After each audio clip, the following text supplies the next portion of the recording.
Incuestionablemente, nuestra propia vida está compuesta en comedias, dramas y tragedias. Las comedias son para los cómicos, los dramas son para las personas normales y corrientes, y las tragedias para los perversos. En los misterios de antaño no se acepta a ningún trágico. Se sabía que éste era castigado por los dioses, y obviamente el guardián lo rechazaba con la punta de la espada. ¿Que necesitamos disolver los yoes? Eso es lógico. Estos son los actores de las comedias, dramas y tragedias. ¿Podría existir un drama sin actores? ¿Creen ustedes que podría desarrollarse en cualquier escenario del mundo alguna tragedia sin trágicos? ¿Sin actores? Obviamente que no, ¿verdad? Entonces, si queremos cambiar nuestra propia vida, ¿qué debemos hacer? No queda más remedio que disolver los actores de las comedias, dramas y tragedias. ¿Y quiénes son esos actores? ¿Dónde viven? ¿Y por qué? Yo les digo a ustedes en verdad que esos actores son del tiempo. En realidad cada uno de esos actores viene de antiguas edades. Si decimos que el yo es un libro de muchos tomos, estamos asegurando una gran realidad.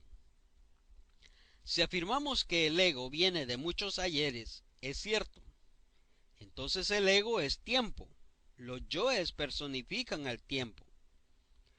Son nuestros propios defectos, nuestros propios errores contenidos en el reloj del tiempo. Son el polvo de los siglos en el fondo mismo de nuestra psiquis. Cuando uno conoce la didáctica precisa para la disolución de estos elementos indeseables que se lleva dentro, consigue insólitos progresos. Se hace indispensable, urgente e inaplazable conocer con exactitud la didáctica.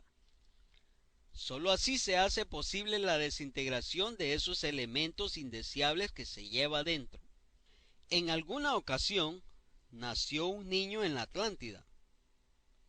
Este se desenvolvió en un hogar delicioso, donde solamente reinaba la armonía, la sabiduría, la riqueza, la perfección, el amor.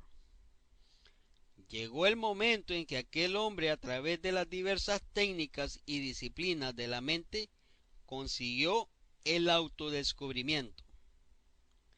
Entonces, con horror, se dio cuenta de que llevaba en su interior elementos abominables. Comprendió que necesitaba de un gimnasio especial, de un gimnasio psicológico. Es claro que en aquel ambiente de perfección no existía tal gimnasio. No le quedó más remedio que abandonar la casa de sus padres y situarse por allí en los suburbios de cualquier ciudad atlante. Se creó a sí mismo el gimnasio psicológico, un gimnasio que le permitió el autodescubrimiento de sus propios defectos. Claro, desintegró los agregados psíquicos y se liberó.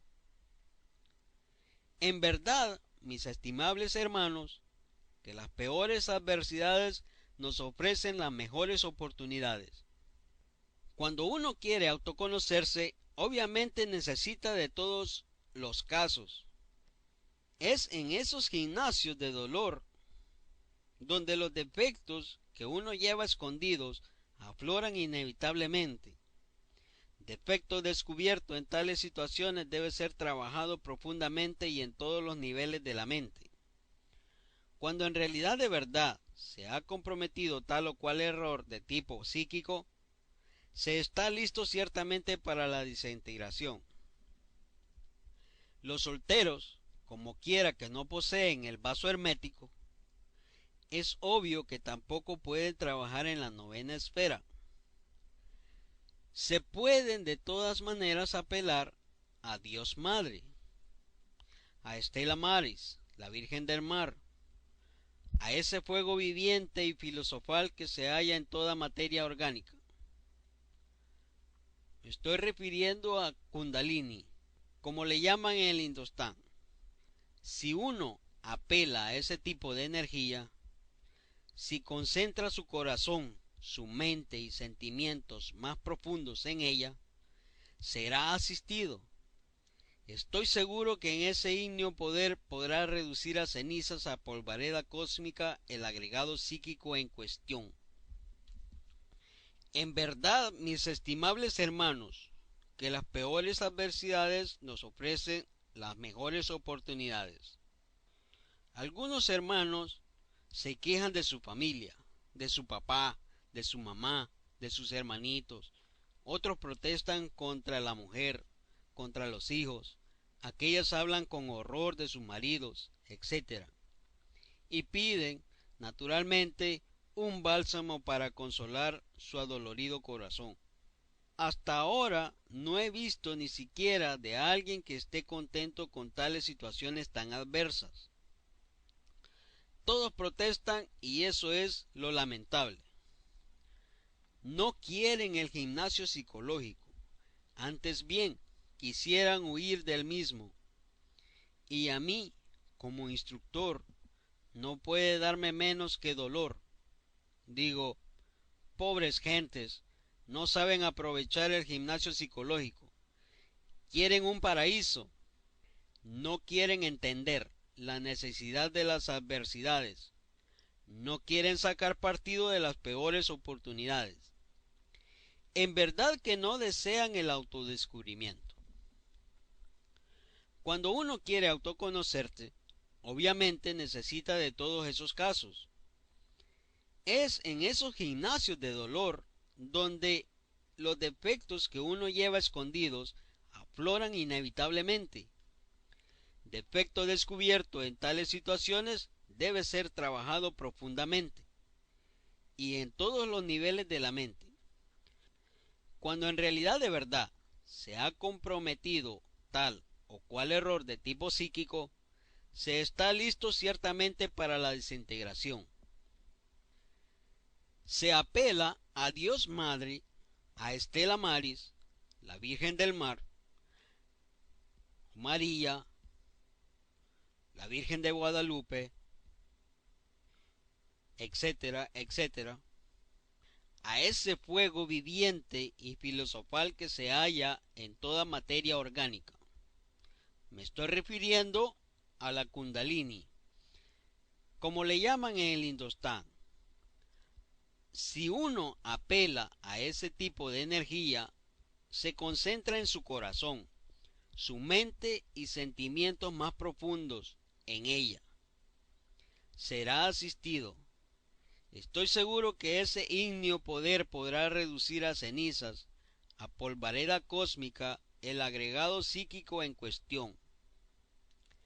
Ahora bien, conviene saber que el poder serpentino anular que se desarrolla en el cuerpo del asceta gnóstico multiplica su poder mediante la fuerza electropsíquica precisamente en la forja de los cíclopes. Por todos estos motivos, la mujer que tiene su varón o el hombre que tiene su sacerdotisa, su mujer, podrán trabajar realmente y a fondo, precisamente durante la cópula química. Entonces, solo les basta la debida concentración en Devi Kundalini. Ella es la cobra sagrada de los antiguos misterios, claro que reforzada con el poder eléctrico del sexo, con la electricidad sexual trascendente. Puede en realidad de verdad aniquilar, pulverizar, reducir a cenizas en forma muy rápida cualquier agregado psíquico inhumano que previamente hayamos comprendido. En todo caso, mis estimables hermanos, antes que todo se necesita descubrir el defecto que vamos a reducir a polvo. Tal defecto no podría ser descubierto si no usáramos el sentido de la autoobservación psicológica. Cualquier situación adversa nos ofrece riquísimas oportunidades. Desafortunadamente, Las gentes quieren huir de las situaciones adversas, protestan en vez de dar gracias al Padre por tan brillantes ocasiones. Ese gimnasio psicológico resulta dificilísimo, imposible o casi imposible. Pero mientras más difícil sea el gimnasio, tanto mejor para el autodescubrimiento. Supongamos que tuvimos que pasar por una situación pequeña o que alguien encontrara a su mujer platicando muy quedito en cualquier rinconcito de la casa con otro sujeto. Nada agradable, pues. Aquel evento de verdad, pero magnífico para el autodescubrimiento. Posiblemente durante el hecho surgiera no solamente los celos, posiblemente hubo ira, reclamos a la mujer, tal vez despecho. El yo del amor propio pudo haberse sentido ofendido. En fin, ¿qué hacer?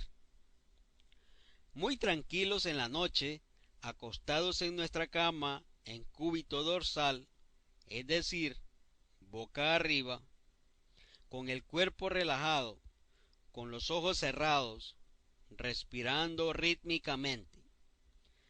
Debe reconstruirse la escena tal como sucedió. Visualizando, recabaremos datos psicológicos. Hallaremos al yo de los celos como primera causa. Segundo, al de la tremenda ira. Tercero, al del amor propio herido mortalmente. Descubierto esos tres, que en la escena entraron en acción, ahora se les dará su trabajo de inmediato.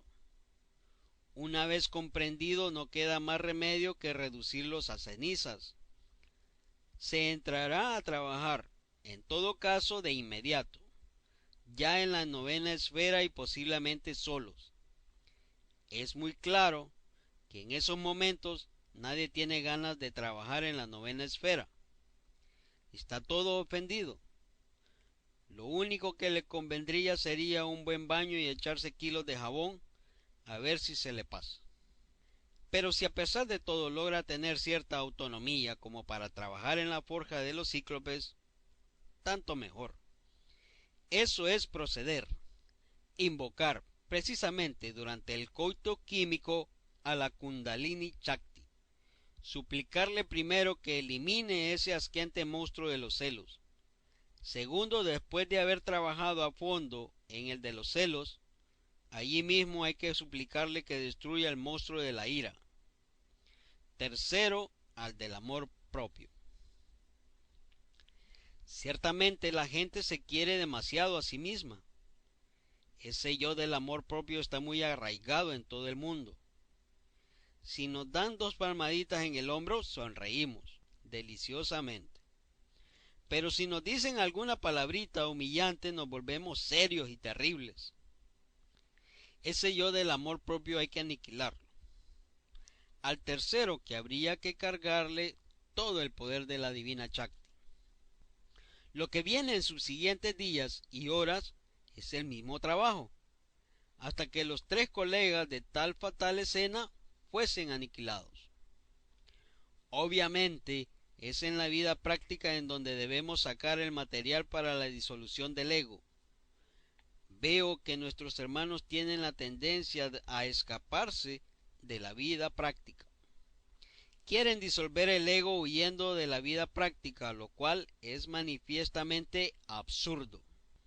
Recuerdo cuando estaba en el trabajo de la disolución del ego, que en cierta ocasión un hijo mío cometiera un error absurdo, cual fuera la de atropellar con su coche a otra persona, a un obrero.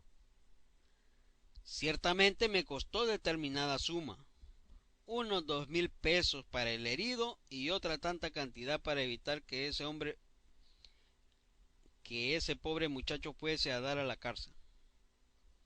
Pero allí no termina la cuestión. La realidad es que cuando hube de ir a cancelar la deuda, el hijo aquel, en vez de agradecer, protestaba con cierta violencia Él no estaba de acuerdo en que yo le diera esos 2.000 pesos al pobre infeliz obrero, pero a mí me pareció justo el dárselos. Se los di. En la protesta hubo palabras, si no por lo menos de carácter grotesco, si bastante ingratas. Ira no sentí, debido al hecho de haberla disuelto. Cierto dolor en mi corazón, sí.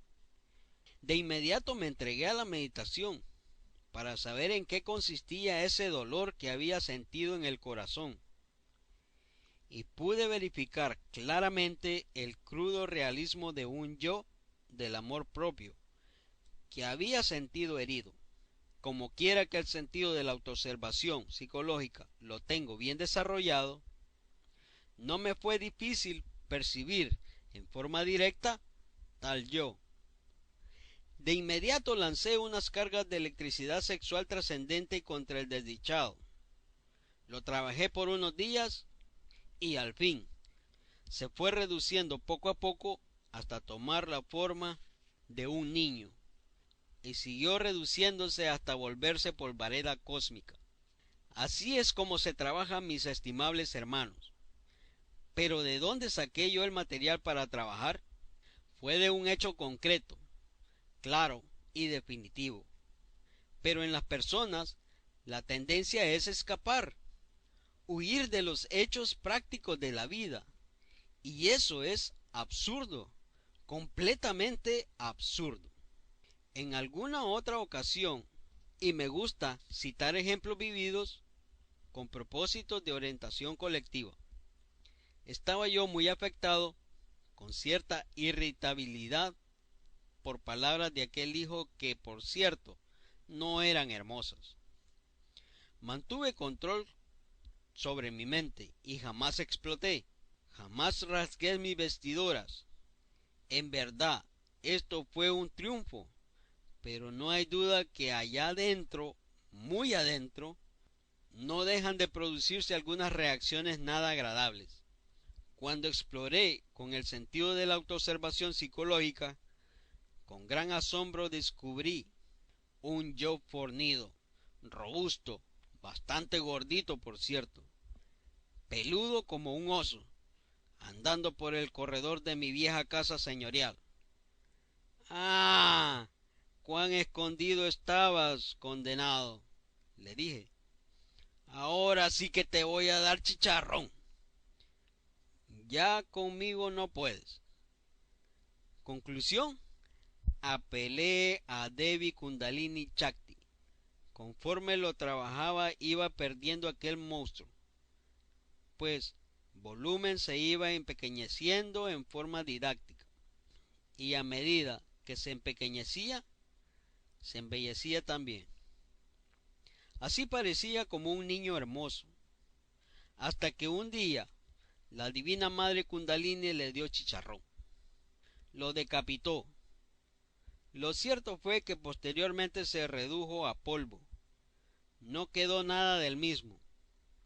Pero, eso sí, me dediqué de lleno a acabarle, trabajando de día y de noche, a todas las horas y a cada momento, hasta que dejó de existir. El sentido de la autoobservación psicológica se va desarrollando y se irá desarrollando en cada uno de ustedes conforme lo vayan usando. No olviden que el sentido que no se usa se atrofia.